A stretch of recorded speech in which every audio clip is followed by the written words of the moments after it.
তোমারও জানাই। রজনী প্রভাতে কালা দুই সদাগরে 10 গুণ ধন দিয়া তুলিবে আদরে। বলিতে বলিতে হইল মোহন মূরতি, স্বপ্ন দেখিয়া উঠ ভরত ভূপতি। প্রভাতের কাল রাজা চলে কারাগারে, মুক্তি করে উভয়ের কোলাকুলি করে।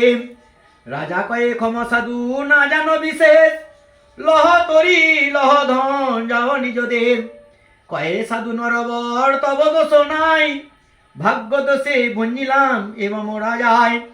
আনন্দিত মাঝি গ্রহণ করে কোলাহল, নাহি জানে সত্যদেব করিল মঙ্গল।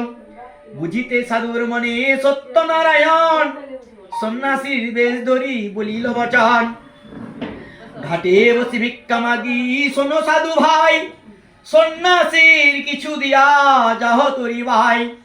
সাধু বলে লোহা যায় লতা বাতাস হবে, সন্ন্যাসী ক্রোধে বলে তাই হোক তবে।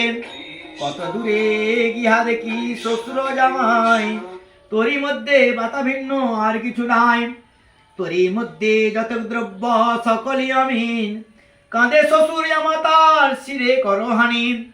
কিছু পর জামাতা বলিল শ্বশুরে, এ ঘটলা হইল ভিক্ষা না দিয়া ওহারে।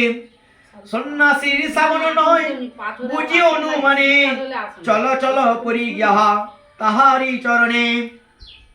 এত শুনি সদাগর ফিরাইল তরি, দেখিয়া সন্ন্যাসিয়াছ নয়ন মোদিয়া। উভয়ে পড়িল গিয়া চরণী ধরিয়া, অপরাধ ক্ষমা প্রভু দিন কর দয়া। নরাধম দেহ মোর দেহ পদ ছায়া, তবে সত্যনারায়ণ দয়াবান হয়ে ধনপূর্ণ রসতে রসতে গিয়ে। সদাগর গিয়ে চলে আনন্দ ক্রিয়া, সত্যদেব পূজা সাধু হর্ষণ লইয়া। প্রসাদ লইয়া সবে সরোবর পানি, প্রসাদ ভূমিতে ফেলে সাধুর নন্দিনী। তাই সত্যদেব কুপুত হইলম, জামাতা সহিতরে জলেতে ডুবিলাম। জামাতা সগাতে তবে সাধুর বনিতা, নন্দিনী সহিতে খানে খনিকে মুছিতাম। ধরিয়া মায়ের গলা কাঁদে কন্ন চন্দ্র গলা, অতিশোক হইয়া কাতর সান হইল মুখ শশী। মনোরমা মুক্ত কেজি সম্বের সঙ্গে অম্বর, আকারে ঘন মুখে চাপর মায়ার বুকে। কপালে কঙ্কন আঘাত, ধৈর্য ধরিতে নানা কেঁদে করে উচ্চস্বরে, কোথা গেল গো প্রাণনাথ।